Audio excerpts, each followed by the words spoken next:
Hello students, good morning. आज हम लोग इस वीडियो में देखने वाले हैं क्लास 10 का एसएसटी प्रैक्टिस सेट। जैसा कि आप लोगों को पता है कि ये जो हमारा सीरीज है एमसीक्यू सीरीज है और हम लोग साथ साथ यहाँ पर जो है सब्जेक्टिव सीरीज स्टार्ट करेंगे। तो सोशल साइंस में हम लोग यहाँ पर दो तरीका से देखते हैं, 20/60 करके देखेंगे या 30/50 करके देखेंगे। यानी अगर 20 एमसीक्यू रहेगा तो 60 सब्जेक्टिव का पेपर और 30 अगर एमसीक्यू रहेगा तो 50 सब्जेक्टिव पेपर रहेगा। तो कुल मिलाकर 80 मार्क्स का हमारा सोशल साइंस का पेपर होता है और 20 मार्क्स के लिए हमारा स्कूल वगैरह से दिए जाते हैं, प्रैक्टिकल वगैरह से रिलेटेड प्रोजेक्ट दिया जाएगा। ठीक है, तो चलिए हम लोग यहाँ पे आज हम लोग सामाजिक विज्ञान का तीसरा सेट यहाँ पे स्टार्ट करते हैं। और आपका पूरी तरीका से आपका हिंदी मीडियम के जो स्टूडेंट्स हैं उनके लिए ये वीडियो बनाया गया है। ठीक है, तो चलिए यहाँ पे मोस्ट इंपोर्टेंट सिलेक्टेड और काफी रिपीटेड क्वेश्चन है जो बोर्ड एग्जामिनेशन में काफी यहाँ पे बार बार रिपीट होता है। अगर हिंदी मीडियम से अगर मान के चलिए आप कोई भी बोर्ड यहाँ पे दे रहे हैं तो क्लास 10 का स्टैंडर्ड एनसीईआरटी लेवल पे ये तैयार किया गया एक प्रॉपर क्वेश्चन आंसर का फॉर्मेट है, जिसको बनाने के लिए प्रीवियस ईयर का रेफरेंस लिया गया है और कई ऐसे भी सवाल आपको यहाँ पे मिलेंगे जो डायरेक्टली एनसीईआरटी से कवर किए गए हैं या बोर्ड एग्जामिनेशन का पीवाईक्यू से लिए गए हैं। और आपको पता होना चाहिए कि जो पीवाईक्यू है किसी भी एग्जामिनेशन के लिए काफी ज्यादा इंपॉर्टेंट होता है। ठीक है, तो चलिए हम लोग यहाँ देखेंगे आज का जो हमारा पहला सवाल है कि जालियांवाला बाग में गोली चलाने की आज्ञा किसने दी थी। ठीक है, आपका इतिहास का प्रश्न है कि जालियांवाला बाग में सबसे पहले, ये तो डायरेक्टली आपको नाम ही याद रखना पड़ेगा, उम्मीद है सबको नाम पता होगा, जनरल डायर। General Dyer.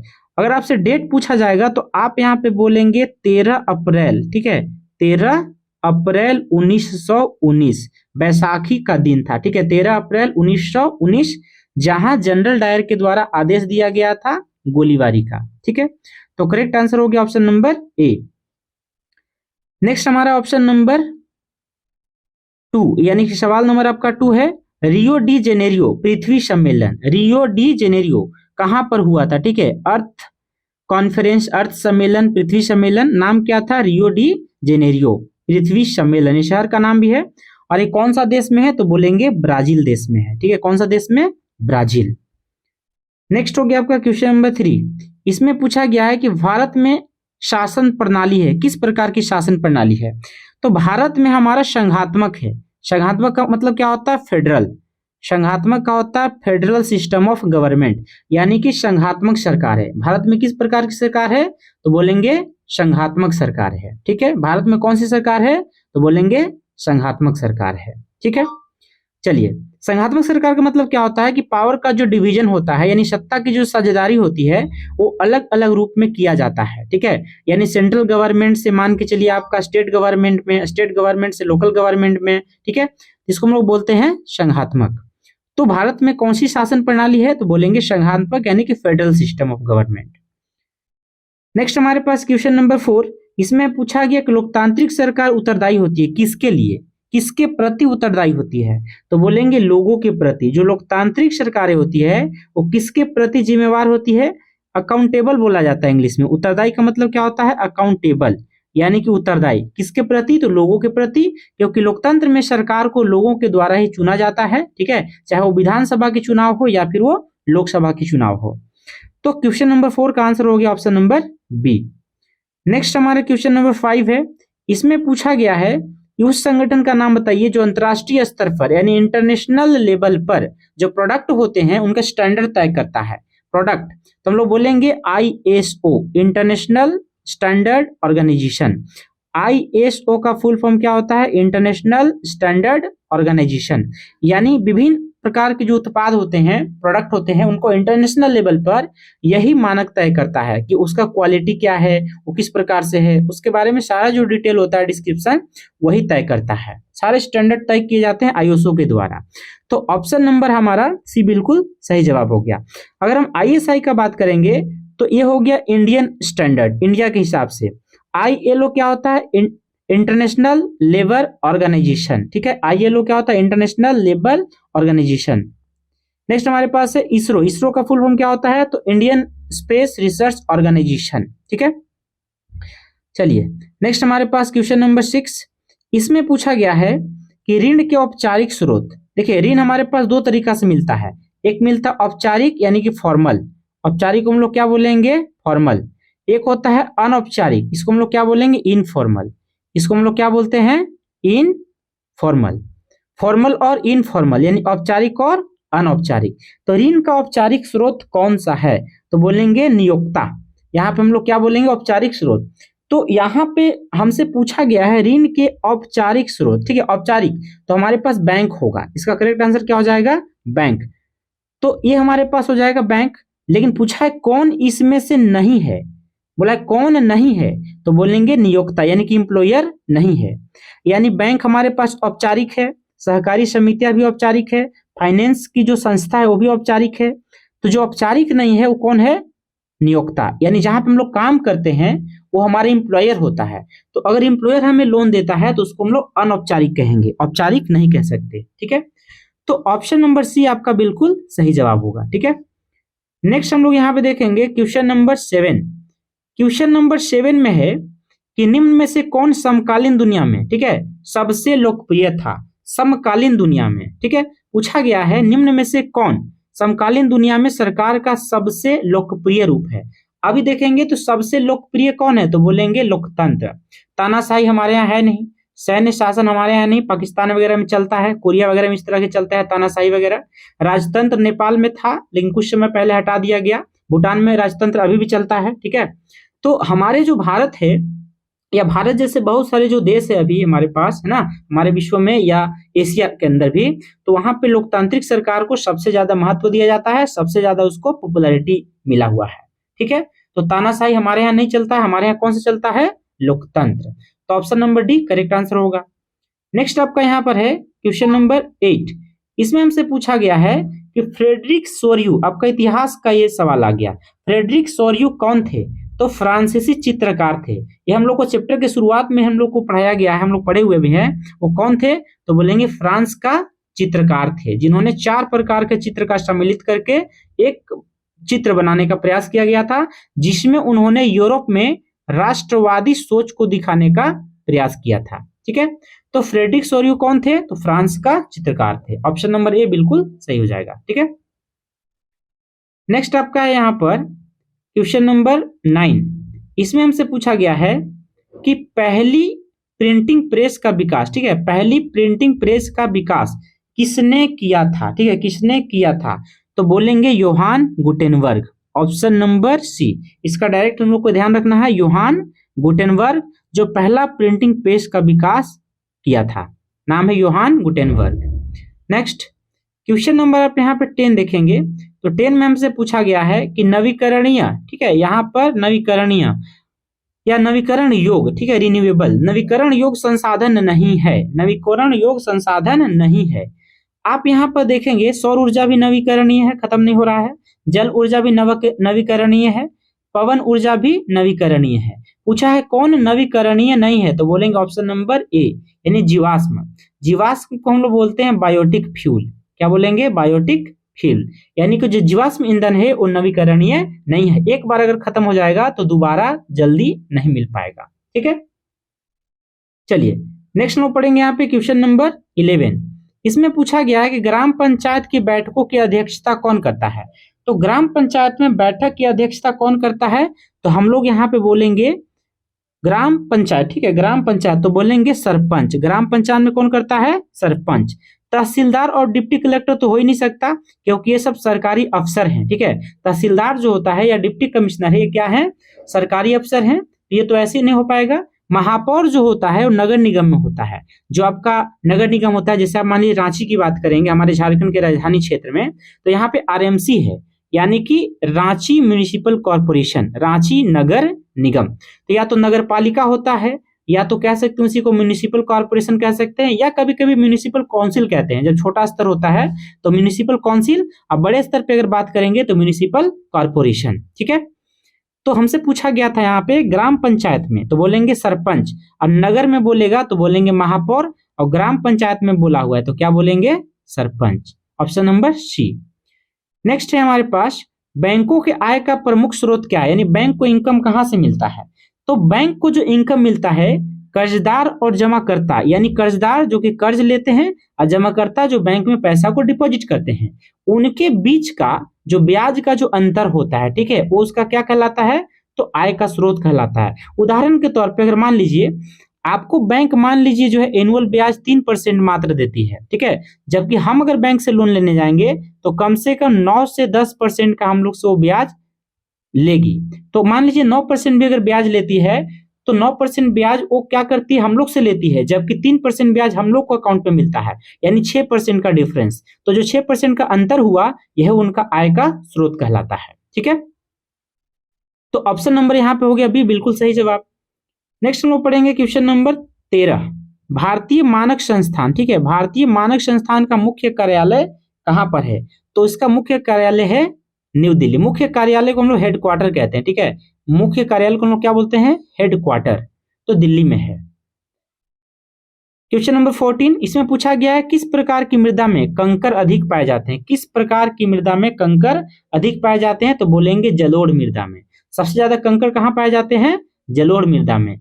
तो मिट्टी के विभिन्न प्रकार हमारे भारत में पाई जाती है। हम लोग हर एक प्रकार का पढ़ेंगे, जब सब्जेक्टिव क्वेश्चन करेंगे तो वहां पे मिट्टी के प्रकार और उस मिट्टी में उपज होने वाले अलग अलग फसल का विवरण भी हम लोग को समझना पड़ता है, ठीक है। चलिए नेक्स्ट हम लोग यहाँ पे देखेंगे क्वेश्चन नंबर 15। इसमें पूछा गया स्पिनिंग जेनिंग क्या थी? ठीक है, स्पिनिंग जेनिंग क्या थी? स्पिनिंग जेनिंग एक मशीन का नाम था, ठीक है, एक मशीन का नाम था स्पिनिंग जेनिंग। तो ऑप्शन नंबर बी। नेक्स्ट हमारे पास है कांग्रेस के किस अधिवेशन में पूर्ण स्वराज यानी फुल फ्रीडम, ठीक है, फुल फ्रीडम की मांग किया गया था, उसके संकल्प को अपनाया गया था? तो बोलेंगे लाहौर। लाहौर फिलहाल पाकिस्तान का हिस्सा है, ठीक है, जब हम लोग स्वतंत्र नहीं हुए थे तो ये हमारा भारत का हिस्सा था, फिलहाल ये जो है पाकिस्तान का हिस्सा है लाहौर। तो लाहौर अधिवेशन में जो है ये संकल्प लिया गया था किसका? पूर्ण स्वराज का। तो ऑप्शन नंबर ए बिल्कुल सही जवाब होगा, ठीक है। नेक्स्ट हमारे पास क्वेश्चन नंबर 17, इटली के एकीकरण। आप यहाँ पे देखेंगे इटली का एकीकरण या हो सकता है आपका ब्रिटेन का एकीकरण या हो सकता है जर्मन का एकीकरण, ठीक है, इटली का एकीकरण, ब्रिटेन का एकीकरण या जर्मन का एकीकरण, तीनों में से किसी से संबंधित प्रश्न पूछे जा सकते हैं। फिलहाल यहाँ पे जो पूछा हुआ है कि इटली के एकीकरण आंदोलन का नेतृत्व किसने किया था? तो इसका करेक्ट आंसर हो जाएगा option number A, Camillo de Cavour. Camillo de Cavour, ठीक है। नेक्स्ट देखेंगे क्वेश्चन नंबर 18। इसमें पूछा गया भारत छोड़ो आंदोलन, ठीक है, भारत छोड़ो आंदोलन का शुरुआत कब हुआ था? भारत छोड़ो आंदोलन, क्विट इंडिया मूवमेंट, इंग्लिश में इसको हम लोग क्या बोलेंगे? Quit India movement. तो भारत छोड़ो आंदोलन का जो शुरुआत हुआ था ये कब हुआ था? तो अगस्त में 1942, 1942 में। और हमारा देश आजाद कब हुआ? तो 15 अगस्त 1947 को। अंग्रेजों को भारत छोड़ने का नारा कब दिया गया था? तो अगस्त 1942 को, ठीक है। और बाकी 7 वर्ष फिर से हमारा दोबारा संघर्ष चला उसके बाद भी, और फाइनली हमारा जो देश है आजाद हो गया। तो करेक्ट आंसर क्या हो जाएगा हमारा? ऑप्शन नंबर डी, यानी भारत छोड़ो आंदोलन जो है इसकी शुरुआत कब की गई थी? तो अगस्त 1942 में, ठीक है। चलिए तो नेक्स्ट हमारे पास यहाँ पे क्वेश्चन नंबर 19 नंबर क्वेश्चन अगर हमारे से पूछा गया है कि महात्मा गांधी कितने सदस्यों के साथ, ठीक है, महात्मा गांधी कितने सदस्यों के साथ? 78, ठीक है, 78। डायरेक्टली बोलेंगे अपने कितने सदस्य, कितने फॉलोअर या अनुयायी के साथ दांडी यात्रा में गए थे? तो बोलेंगे 78, 78। और दांडी क्या है? गांव का नाम था जहां पर नमक, समुद्र से नमक निकाली जाती थी और नमक में जो है टैक्स लगा दिया गया था ब्रिटिश गवर्नमेंट के द्वारा, ठीक है। तो उसके विरोध में गांधी जी ने दांडी यार्ड्स की मात्रा की करीब करीब 240 मील की यात्रा उन्होंने 10 दिनों में तय किया था, ठीक है। तो कितने फॉलोअर्स के साथ? तो बोलेंगे 78 फॉलोअर्स के साथ। नेक्स्ट हमारे पास है क्वेश्चन नंबर 20। इसमें पूछा गया है कि सरकार निम्नलिखित में से कौन सी घोषणा फसलों को सहायता देने के लिए करती है? कौन सी घोषणा? तो बोलेंगे एमएसपी। इसको हम लोग बोलते हैं एमएसपी यानी minimum support price, minimum support price, न्यूनतम समर्थन मूल्य, ठीक है, बोलेंगे न्यूनतम समर्थन मूल्य, या इसी को हम लोग कह सकते हैं न्यूनतम सहायता मूल्य। तो ऑप्शन नंबर सी बिल्कुल सही जवाब होगा, एमएसपी यानी minimum supporting price, minimum support price, ठीक है। नेक्स्ट हमारे पास है क्वेश्चन नंबर 21।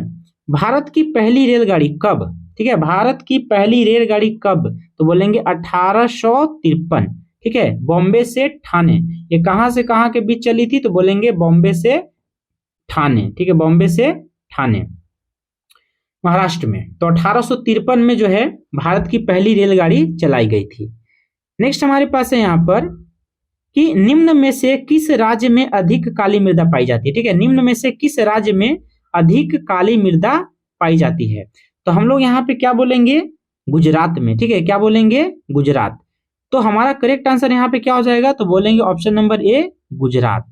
ठीक है, नेक्स्ट क्वेश्चन नंबर है हमारे पास 23 में पूछा है कि पुलिस, व्यापार, कृषि, सिंचाई जैसे जो प्रांतीय महत्व के विषय हैं वो किस सूची के अंतर्गत आते हैं। ठीक है, यह किस सूची के अंतर्गत आते हैं, तो बोलेंगे ये स्टेट लिस्ट में आते हैं, राज्य सूची। ठीक है, किस में, राज्य सूची यानी कि स्टेट लिस्ट, राज्य सूची यानी कि स्टेट लिस्ट। तो पुलिस व्यापार वाली जो मामला है वो राज्य सूची का हिस्सा होता है। रेलवे वगैरह हो गया, ठीक है, तो वो सब हो जाता है आपका संघ सूची का होता है, केंद्रीय सूची का होता है। और बहुत सारे ऐसे भी विषय होते हैं जिनमें दोनों शामिल होते हैं, यानी राज्य भी और संघ भी, यानी केंद्र सरकारें भी, तो उसको हम लोग समवर्ती सूची कहते हैं, यानी कंकरेंट लिस्ट। तो पुलिस किस में आएगी, तो राज्य सूची में आएगी। ठीक है, नेक्स्ट क्वेश्चन नंबर 24, इसमें पूछा गया कि भारत में बैंक कुल जमा राशि का कितना प्रतिशत नगद के रूप में रखते हैं, तो आंसर होगा 15%।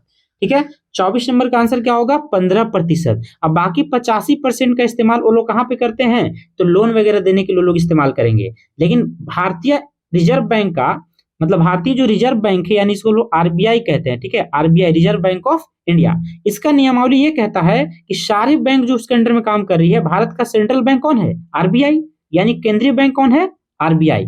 तो ये जो आरबीआई है ये कहती है कि 15% कैश आपको मात्र रखना है अपने पास ब्रांच में, और बाकी 85% आपको जो है इस्तेमाल कर देना है लोन वगैरह देने के लिए। ठीक है, तो आपका हो गया ये 24 का ऑप्शन नंबर ए। नेक्स्ट हमारा है क्वेश्चन नंबर 25, इसमें हमसे पूछा गया है कि कृषि आधारित उद्योग नहीं है, कौन कृषि आधारित उद्योग नहीं है, तो बोलेंगे तांबा का प्रगलन। ये माइनिंग से रिलेटेड हो गया, ये आपका खनन से संबंधित है, ये डायरेक्टली आपका कृषि नहीं बल्कि माइनिंग यानी खनन क्षेत्र से संबंधित है। जो तांबा का प्रगलन है वो माइनिंग यानी कि खनन से संबंधित है। तो पूछा है कृषि आधारित उद्योग नहीं है, तो तांबा वाला जो है आपका उद्योग वो कृषि से संबंधित नहीं है। कृषि से संबंधित रेशम है, चीन है, वनस्पति तेल है, जबकि तांबा नहीं है। तो ऑप्शन नंबर सी आपका सही जवाब है। नेक्स्ट आपका है यहाँ पे क्वेश्चन नंबर 26, इसमें पूछा है कि मृदा का प्राथमिक कार्य क्या है, मृदा नहीं सॉरी मुद्रा, मुद्रा यानी कि करेंसी। ठीक है, मुद्रा यानी कि करेंसी, रुपया पैसा जो हम लोग बात करते हैं, करेंसी यानी मुद्रा। तो मुद्रा का प्राथमिक कार्य क्या है, तो मुद्रा का काम है विनिमय, it is the medium of exchange, money is the medium of exchange, यानी वस्तु विनिमय का, यानी कह सकते हैं हमारे पास माध्यम का, ये माध्यम का साधन है, विनिमय का माध्यम है, ये हमारा मुद्रा होता है। तो मुद्रा का प्राथमिक कार्य क्या होता है, हमारा विनिमय का माध्यम होता है। ठीक है, ये हमारा हो गया ऑप्शन नंबर ए। नेक्स्ट हम लोग देखें क्वेश्चन नंबर 27, तो क्वेश्चन नंबर 27 में क्या पूछा गया है कि भारतीय वन्य जीवन, ठीक है, भारतीय वन्य जीवन रक्षण अधिनियम, ये अधिनियम कब लागू किया गया था। ठीक है, ये अधिनियम जो है कब लागू किया गया था, तो बोलेंगे 1972। अब प्रोजेक्ट टाइगर कब आया, तो बोलेंगे 1973। प्रोजेक्ट टाइगर यानी बाघ परियोजना जो है कब लागू हुआ हमारे भारत में, तो 1973। लेकिन पूछा है कि भारतीय वन्य जीवन, ठीक है, भारतीय वन्य जीवन यानी wild life, Indian wild life से रिलेटेड जो हमारे पास प्रोटेक्शन से रिलेटेड कानून आया वो कब आया, तो बोलेंगे 1972 में आया। ठीक है, नेक्स्ट क्वेश्चन नंबर 28, इसमें पूछा है कि प्राथमिक क्षेत्र को किस नाम से जाना जाता है, तो बोलेंगे प्राथमिक क्षेत्र को कृषि क्षेत्र के नाम से जाना जाता है। ठीक है, प्राथमिक क्षेत्र को किस नाम जानेंगे, तो कृषि क्षेत्र। हमसे बोलेगा द्वितीय क्षेत्र को किस नाम से हम लोग जानेंगे, और तृतीय क्षेत्र को किस नाम से जानेंगे, तो सेवा क्षेत्र को हम लोग द्वितीय कहते हैं, सेवा क्षेत्र को हम लोग तृतीय कहेंगे। ठीक है, सेवा क्षेत्र को क्या बोलेंगे, तृतीय क्षेत्र कहेंगे। कृषि क्षेत्र को क्या बोलेंगे, प्राथमिक क्षेत्र, जबकि औद्योगिक क्षेत्र को क्या बोलेंगे, द्वितीय क्षेत्र। ठीक है, औद्योगिक क्षेत्र हमारा द्वितीय क्षेत्रक है, कृषि क्षेत्र प्राथमिक क्षेत्रक है, जबकि सेवा क्षेत्र जो है तृतीय क्षेत्रक है। इंग्लिश में प्राइमरी, सेकेंडरी और टर्सरी कह सकते हैं। प्राइमरी यानी कि प्राथमिक, सेकेंडरी यानी कि द्वितीय और टर्सरी यानी कि तृतीय। तो सेवा आपका टर्सरी हो जाएगा, तो प्राथमिक में कौन आ जाएगा, तो बोलेंगे कृषि क्षेत्र। तो ऑप्शन नंबर सी बिल्कुल सही आंसर है। ठीक है, नेक्स्ट आपका देखेंगे लास्ट 2 क्वेश्चन यहाँ पे बचे हुए हैं। तो क्वेश्चन नंबर 28, क्वेश्चन नंबर 28 में पूछा गया है कि किस राज्य में विश्व की सर्वाधिक वर्षा होती है। ठीक है, किस राज्य में, भारत का ऐसा कौन सा राज्य है, ठीक है, भारत में ऐसा कौन सा राज्य है, तो बोलेंगे मेघालय। वहां पे एक जगह का नाम है, काफी फेमस है, चेरापूंजी। ठीक है, चेरापूंजी। हमारा भूगोल से सवाल दिया गया, ये कृषि जल संबंधित संसाधन से। ठीक है, तो बोला गया है कि किस राज्य में विश्व की सर्वाधिक, तो हम लोग क्या बोलेंगे, मेघालय। ठीक है, मेघालय में एक जगह का नाम है चेरापूंजी, जो काफी प्रसिद्ध है। तो वहां पे विश्व की सबसे ज्यादा रिकॉर्ड वाली जो है वर्षा देखने को मिलती है। तो करेक्ट आंसर क्या हो जाएगा, ऑप्शन नंबर बी, मेघालय। ठीक है, चलिए फाइनली हम लोग आ गए हैं इस वीडियो सीरीज का आखिरी सवाल में, सवाल नंबर 30। और इसमें हमसे पूछा गया है कि रंग भेद यानी कि अपार्थिड, अंग्रेजी में लोग क्या बोलते हैं, अपार्थिड। ठीक है, अंग्रेजी में क्या बोलेंगे, अपार्थिड, यानी रंग के आधार पे, चमड़े के रंग के आधार पर भेदभाव करने को बोलते हैं हम लोग अपार्थिड। तो जो रंग भेद की नीति है वो किस देश की सरकार के द्वारा अपनाई गई थी, तो सीधा सीधा हम लोग क्या बोलेंगे, साउथ अफ्रीका, दक्षिण अफ्रीका। आपको याद होना चाहिए नेल्सन मंडेला, हम लोग क्लास 9 में भी पढ़े हुए हैं, और क्लास 10 का जो हमारे इंग्लिश बुक है लॉन्ग वॉक टू फ्रीडम, वहां पे भी हम लोग पढ़े हुए हैं नेल्सन मंडेला के बारे में। तो नेल्सन मंडेला का संबंध किस देश से था, तो दक्षिण अफ्रीका। और वो जो है 10 मई है ना, 10 मई 1994 को, 10 मई 1994 को, ठीक है, पहले राष्ट्रपति बने, पहले ब्लैक प्रेसिडेंट, ठीक है, बने थे 10 मई 1994। तो उनका संबंध कहां से था, दक्षिण अफ्रीका। यानी रंगभेद की जो नीति है कहां पे अपनाई गई, तो बोलेंगे हम लोग ऑप्शन नंबर बी, यानी कि दक्षिण अफ्रीका। ठीक है स्टूडेंट्स, तो आज का हमारा वीडियो होता है फिनिश। अगर आपको ये वीडियो पसंद आता है तो इसको लाइक शेयर करेंगे, चैनल पे अगर नए हैं तो चैनल को कर लेंगे सब्सक्राइब। इसी प्रकार का वीडियो को देखने के लिए नोटिफिकेशन ऑन रखेंगे, ताकि अपलोड के साथ आपको वीडियो मिल जाएगा। तो हम लोग यहाँ पे बोर्ड एग्जामिनेशन से संबंधित यहाँ पे अलग अलग प्रकार के क्वेश्चंस प्रैक्टिस यहाँ पे करते हैं, जो काफी इंपॉर्टेंट सिलेक्टेड पेपर्स है, जो PYQ से लिया गया है। ठीक है, तो यहाँ पे सब्जेक्टिव प्लस ऑब्जेक्टिव सारे सब्जेक्ट का पेपर हम लोग यहाँ पे डिस्कस करेंगे। ठीक है, तो आज हम लोग वीडियो को यहीं पे करते हैं फिनिश, और आप चैनल से जुड़े रहेंगे। ठीक है, और इसी प्रकार का वीडियो आपको मिलता रहेगा। तो आज हम लोग यहीं पे इस वीडियो को फिनिश करते हैं। तब तक के लिए जय हिंद, वंदे मातरम, और कंप्लीट वीडियो को देखने के लिए थैंक यू वेरी मच।